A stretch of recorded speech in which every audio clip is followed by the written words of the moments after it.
तो प्यारे विद्यार्थियों नमस्कार, स्वागत है आप सबका एक और नए वीडियो में। प्यारे विद्यार्थियों, आज हम यहाँ पर देखने वाले हैं रुकजानंदी परीक्षा 2024 के लिए कक्षा 10वीं का विज्ञान विषय का पूरा क्वेश्चन पेपर और इसके पूरे सॉल्यूशन को। तो यहाँ से आप लोग पूरा क्वेश्चन पेपर अच्छी प्रकार से देख कर जाइएगा, जिससे कि आपको पूरा का पूरा क्वेश्चन पेपर अच्छे प्रकार से समझ में आ सके। तो चलो जल्दी से हम आगे बढ़ते हैं, देखते हैं और समझते हैं कि रुकजानंदी परीक्षा के लिए पूरा का पूरा क्वेश्चन पेपर आपका किस प्रकार का आएगा और आप सब लोगों को अपने पेपर का सॉल्यूशन कैसे पूरा कंप्लीट कर लेना चाहिए। तो देखिएगा प्यारे विद्यार्थी, जो क्वेश्चन पेपर मैं आपको बताने वाला हूँ ना, इस तरह के आपको मैं दो क्वेश्चन पेपर बताऊंगा, सेट ए और सेट बी। और अगर आप लोग रुकजानंदी की परीक्षाओं में पास होना चाहते हैं ना, तो आप सब लोग इन दोनों क्वेश्चन पेपर को अच्छे से जरूर लगा लो, क्योंकि पूरा का पूरा क्वेश्चन पेपर आपका इसी में से बनकर आने वाला है।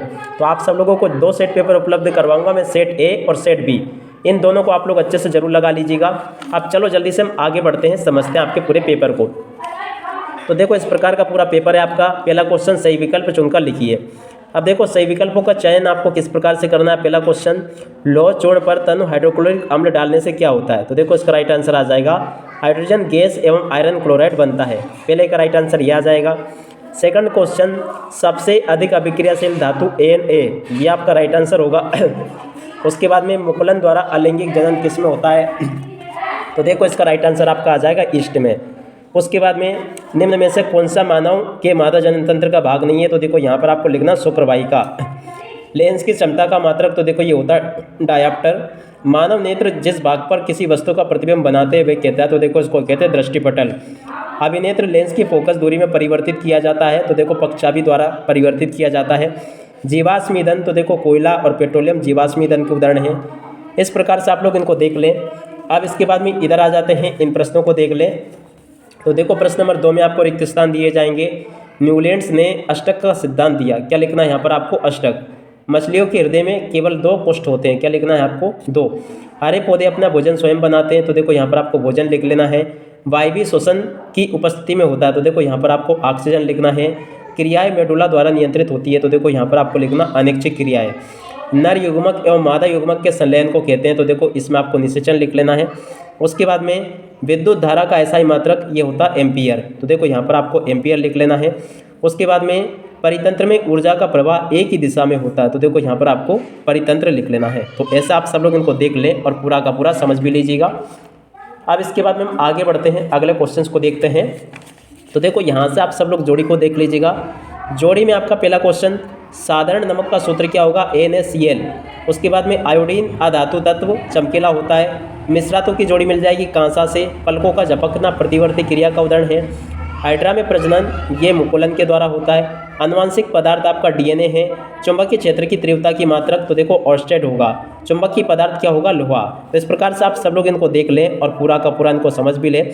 देखो यहाँ तक के सभी क्वेश्चंस मैं आपको अच्छे प्रकार से बता चुका हूँ। उम्मीद करता हूँ कि सभी क्वेश्चंस आपने अच्छे से समझ भी लिए होंगे और आप सब लोग इनको अच्छे से हल भी कर लोगे। अब चलो इसके बाद में हम आगे बढ़ते हैं, आगे के क्वेश्चंस देखते हैं और उनके आंसर को देखते हैं। तो देखो प्रश्न नंबर 4 में आपको इस प्रकार के क्वेश्चन देखने को मिलेंगे। अम्लीय विलयन के pH का मान लिखिए। तो देखो 7 से कम होता है। 2 या 2 से अधिक धातुओं के समांगी मिश्रण को कहते हैं। तो देखो इसको कहते हैं मिश्रातु। 2 तंत्रिका कोशिकाओं के मध्य खालिस्तान को क्या कहते हैं। तो देखो इसको कहते हैं सिनेप्स। उसके बाद में रजोधर्म की अवधि कितनी होती है। तो देखो 7 दिन की होती है। उसके बाद में अनुवांशिकी के जनक का नाम लिखिए। तो देखो ग्रेगर जॉन मेंडल इसका राइट आंसर होगा। उसके बाद में लेंस सूत्र लिखिए। तो देखो लेंस सूत्र इस प्रकार से आपको लिख देना, 1/v - 1/u = 1/a। इस प्रकार से आप लोग इसको लिख लें। उसके बाद में अगला क्वेश्चन, विद्युत परिपथ का क्या अर्थ है। तो देखो विद्युत धारा प्रवाहित होने का मार्ग विद्युत परिपथ कहलाता है। उसके बाद में चुंबक के कितने ध्रुव होते हैं। तो देखो 2 ध्रुव होते हैं। इस प्रकार से आप सब लोग इनको देख लें और आगे आपके पेपर में कुछ इस प्रकार के क्वेश्चन देखने को मिल जाएंगे। पहला क्वेश्चन, लोहे की धातु को हम पेंट क्यों करते हैं। श्वसन कोष में छिपी अभिक्रिया क्यों कहते हैं। संचरण से सुरक्षा के 2 उपाय आपको बताने हैं। धातु एवं अधातु में कोई 2 अंतर आपको बताने हैं। अब इसके बाद में हम आगे बढ़ते हैं, अगले क्वेश्चंस को देखते हैं। तो देखो आगे आपके पेपर में इस प्रकार के क्वेश्चंस होंगे, यहाँ से आप लोग इनको देख लें। परमाणु आकार को परिभाषित आपको करना है। हमारे शरीर में हीमोग्लोबिन की कमी के क्या परिणाम हो सकते हैं। जनन क्यों आवश्यक है। एक लिंग के पुष्प को परिभाषित करें। आनुवंशिकता किसे कहते हैं। और उसके बाद में इन क्वेश्चंस को आप लोग अच्छे से देख लीजिएगा। सभी के सभी क्वेश्चन जिस प्रकार के मैं आपको बता रहा हूँ, जैसे कि ये वाले क्वेश्चंस लिखे हैं, उसके बाद में ये दिए गए हैं, इन सभी प्रश्नों को आप लोग अच्छे से याद कर ले पूरा का पूरा और इनको समझ भी ले। टोटली इसी प्रकार के क्वेश्चंस होंगे जो कि आपके पेपर में, परीक्षाओं में आपसे पूछे जाएंगे। और इसके बाद में इन प्रश्नों को देख लीजिएगा। यहाँ तक के सभी क्वेश्चंस मैंने आपको बता दिए ताकि आप सब लोग अपनी परीक्षाओं के पेपर में इनको लिख कर आ सकें। तो देखिएगा सभी के सभी क्वेश्चंस मैं आपको बता चुका हूँ, आप सब लोग इनको अच्छे से कंप्लीट जरूर कर लीजिएगा। अब इसी के साथ में प्यारे विद्यार्थियों इस वीडियो को यहीं पर पूरा करते हैं। नमस्कार, जय हिंद, जय भारत।